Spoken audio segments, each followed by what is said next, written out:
한번 상상해 보세요. 칠흑 같은 어둠이 내린 한밤중의 공동묘지입니다. 축축한 흙냄새에 으스스한 바람소리, 그야말로 공포 영화의 한 장면 같죠? 바로 그곳에 세 남자의 그림자가 나타납니다. 잠시 후 삽으로 흙을 파헤치는 소리가 들리고 이내 거친 말다툼이 터져나와요. 분노와 탐욕이 뒤섞인 바로 그 순간 칼날이 번쩍 하더니 한 남자가 풀썩 쓰러집니다.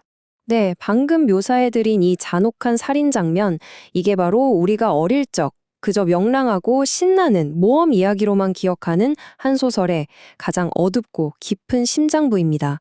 믿어지시나요? 이 이야기가 바로 마크 트웨인의 톰 소여의 모험이라는 사실이요. 아니, 이 모든 일의 시작은 사실 정말 어처구니가 없어요. 주인공 톰이랑 그의 친구 허클베리 핀이 글쎄요, 사마귀를 없애준다는 미신을 철석같이 믿고서 죽은 고양이를 들고 한밤중에 공동묘지에 몰 들어간 겁니다. 정말 순진하고 올동한 장난으로 시작된 밤이었던 거죠. 근데 숨어서 지켜보던 애들 앞에 누가 나타났냐면 마을 의사, 그리고 술주정뱅이로 유명한 머프 포터, 마지막으로 모두가 이름만 들어도 벌벌 떠는 인디언조, 이 세 사람이었어요. 이들이 거기 왜 왔겠어요? 바로 불법적인 거래, 그러니까 시체를 훔치러 온 거였죠. 처음엔 돈 문제로 옥신각신 하더니 이게 순식간에 격렬한 몸싸움으로 번지는 거예요. 그리고 결국 인디언조가 휘두른 칼이 의사의 심장을 그대로 꿰뚫어버립니다. 이 끔찍한 광경을 바로 눈앞에서 본 두 소년, 톰과 허크는요, 비명 한 번 못 지르고 그냥 혼비백산해서 어둠 속으로 도망쳤습니다. 자, 이렇게 끔찍한 살인사건을 목격한 소년. 근데 이 아이, 톰 소여가 원래 어떤 아이였는지 좀 알아볼 필요가 있어요. 사실 톰은 이런 어둡고 무서운 사건과는 정말 거리가 먼 아이였거든요. 한마디로 뭐랄까, 현실을 자기만의 신나는 놀이터로 만들어버리는 데는 거의 프로급인 말썽꾸러기였죠. 톰의 세계는요, 이 답답한 어른들의 세계와는 완전히 달랐습니다. 어른들이 주일학교 가라고 하면 톰은 해적모험을 떠나고요. 지루한 집안일을 시키면 자기는 전쟁터의 장군이 되는 시기죠. 그러니까 톰의 하루하루는 이 생생한 상상력과 위선으로 가득 찬 어른들의 규칙 사이에서 벌어지는 끊임없는 전쟁이나 마찬가지였어요. 따분한 현실?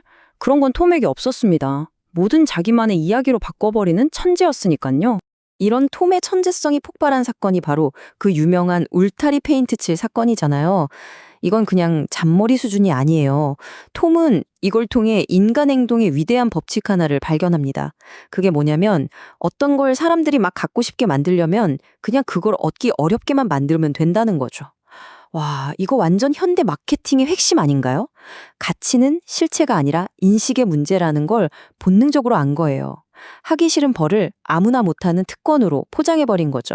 하지만 그날 밤 공동묘지에서 살인사건을 목격한 이후로 이 모든 게임은 끝이 납니다. 이제 톰은 상상 속의 모험이 아니라 정말로 위험하고 감당할 수 없이 무거운 비밀의 무게에 짓눌리게 되죠. 톰과 허크는 인디언조의 보복이 너무나 두려운 나머지 피로 맹세를 합니다. 이 일에 대해 절대 입을 다무자고요. 그리고 이 어린 소년들의 침묵 때문에 끔찍한 살인 누명은 그날 밤 술에 취해서 아무것도 기억 못하는 무구한 머프 포터에게 고스란히 씌워집니다. 이때부터 톰의 마음속에서 시간 폭탄이 똑딱거리기 시작해요. 양심의 가책이 매일 밤 톰을 괴롭히는 거죠. 이 현실에서 도망치고 싶어서 친구들이랑 해적놀이를 하겠다며 섬으로 도망까지 가보지만 결국 무고한 머프 포터의 재판이 시작됐다는 소식에 다시 현실로 끌려오게 됩니다. 그렇죠. 진실의 무게에서는 아무리 도망쳐도 벗어날 수가 없는 법이니까요. 이제 톰은 정말 끔찍한 선택의 기로에 놓입니다. 침묵이냐 죽음이냐 바로 이거예요. 진실을 말하자니 인디언조한테 보복당해 죽을 게 뻔하고 입을 다물자니 눈앞에서 무고한 사람이 교수대에 매달리게 생겼습니다. 이게 어린 소년이 감당할 수 있는 선택지일까요? 결국 위기는 피할 수 없는 곳에서 터지고 맙니다. 톰이 그 어떤 잔꾀나 말재주로도 빠져나갈 수 없는 곳, 바로 사람들로 가득 찬 법정에서요. 재판정 분위기는 그야말로 최악이었어요. 완전 절망적이었죠. 인디언조의 거짓 증언이 너무나 그럴듯해서 사실상 모든 사람이 머프 포터가 범인이라고 확신하고 있었습니다. 운명은 결정된 것처럼 보였죠. 그런데 바로 모든 게 끝났다고 생각한 그 마지막 순간, 변호사가 모두를 깜짝 놀라게 할 히든 카드를 꺼내듭니다. 아무도 예상하지 못했던 증인을 부른 거예요. 증인의 이름은 토마스 소여. 증인석에 선 톰. 벌벌 떨리는 목소리였지만 그날 밤 공동묘지에서 봤던 모든 것을 하나도 빠짐없이 털어놓기 시작합니다. 그리고 마침내 손가락으로 진짜 살인범을 정확히 가리키죠. 그 순간 와장창 인디언조가 번개 같은 속도로 창문을 깨고 도망쳐버립니다. 법정은 아수라장이 되죠. 이 일로 톰은 하루아침에 마을의 영웅이 되지만 이건 결코 해피엔딩이 아니었어요. 영광의 뒤편에선 자신을 향한 가장 무서운 적의 사례가 번뜩이고 있었으니까요. 진실을 말한 대가는 생각보다 훨씬 혹독했습니다. 진실을 말했다고 해서 평화가 찾아온 건 절대 아니었어요. 오히려 더 큰 후폭풍이 몰아쳤죠. 네, 톰은 마을의 영웅이 됐어요. 하지만 밤마다 인디언조가 복수하러 오는 악몽에 시달려야 했습니다.